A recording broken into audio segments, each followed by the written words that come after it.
Hello everyone, welcome to our channel. Telugu రాష్ట్రాల్లో మొదలైనటువంటి వర్షాల బీభత్సం రాయలసీమ, తెలంగాణ జిల్లాలకి పొంచి ఉన్నటువంటి భారీ వర్షాల ముప్పు. వివరాల్లోకి వెళ్దాం, వాతావరణ పరిస్థితులను తెలుసుకుందాం. వాటన్నిటికంటే ముందు మీరు ఇంకా మన ఛానల్ కనుక సబ్స్క్రైబ్ చేయనట్లయితే వెంటనే సబ్స్క్రైబ్ చేసి పక్కనే ఉన్న బెల్ ఐకాన్ కూడా క్లిక్ చేసేయండి. ఇక లేట్ చేయకుండా వివరాల్లోకి కనుక వెళ్ళినట్లయితే, బంగాళాఖాతంలో ఏర్పడిన అల్పపీడన ద్రోణి ప్రభావంతో ముఖ్యంగా మనకి ఉత్తర తెలంగాణ నుంచి మధ్య తెలంగాణ వరకు కూడా భారీ వర్షపాతం నమోదు కానుంది. ఈ రోజైతే ఆదిలాబాద్, ఆసిఫాబాద్, మంచిర్యాల, పెద్దపల్లి, జగిత్యాల, సిరిసిల్ల, కరీంనగర్, సిద్దిపేట, హన్మకొండ, జనగామ, వరంగల్, జయశంకర్ భూపాల్పల్లి, ములుగు ప్రాంతాల్లో భారీ వర్షపాతం నమోదవుతుందని వాతావరణ కేంద్రం వెల్లడించింది. ఆ తరువాత కామారెడ్డి, నిజామాబాద్, మెదక్, సంగారెడ్డి, వికారాబాద్ జిల్లాల్లో ఏప్రిల్ 3 నుంచి భారీ వర్షపాతం ఉంటుంది. హైదరాబాద్ నగర ప్రాంతంలో ఈ రోజు రాత్రికి భారీ వర్షపాతం నమోదు కానుంది.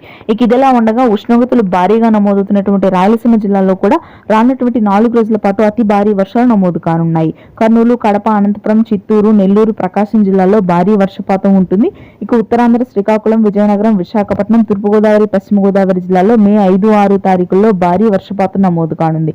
మధ్యాంధ్ర జిల్లాలో తేలికపాటి వర్షాలుంటాయి. 2 తెలుగు రాష్ట్రాల్లోని ఉష్ణోగ్రతలు తగ్గుతాయి. Thanks for watching.